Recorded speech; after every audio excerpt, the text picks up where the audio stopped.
Hi అండి అందరికీ. చూసారు కదండీ! ఇవాళ నేను బేబీ కార్న్ పకోడా ఎలా చేయాలో చూపించేస్తానండి. చూసారు కదా! బేబీ కార్న్ అంతా ఇలా సన్నగా కట్ చేసి పెట్టుకొని ఒక 2 మినిట్స్ అలా ఉడకబెట్టుకోవాలండి. ఉప్పేసి ఉడకబెట్టుకోవాలి. చూసారు కదా! ఈ విధంగా ఉడికిపోతే సరిపోతుందండి. నీళ్ళన్నీ వడకట్టేసుకొని పక్కన పెట్టేసుకుందాము. ఇప్పుడు అందులోకి కొద్దిగా మైదా, స్టఫింగ్ చేసుకోవడానికి మైదా కంపల్సరీ అండి. చూసారు కదా! అంతా జల్లించి వేసుకుంటున్నాను. అలాగే కార్న్‌ఫ్లోర్ కొద్దిగా అండి, సరిపడా వేసుకోండి. అందులోనే తగినంత ఉప్పు, తగినంత కారం నేను కొంచెం తక్కువనే వేసుకున్నానండి. మీరు కావాలంటే ఇంకొంచెం ఎక్కువగా వేసుకోవచ్చు.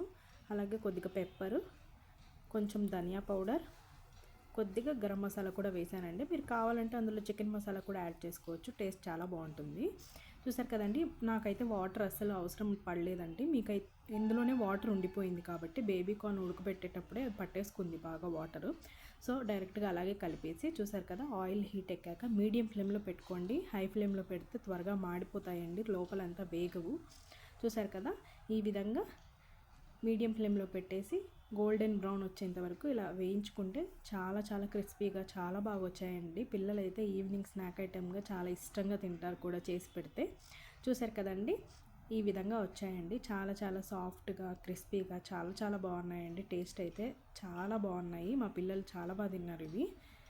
తప్పకుండా ట్రై చేయండి. ఇవి మాత్రం క్రిస్పీగా వచ్చాయి కూడా. అలాగే బేబీ కార్న్ ఫ్రెంచ్ ఫ్రైస్ అంటారండి వీటిని.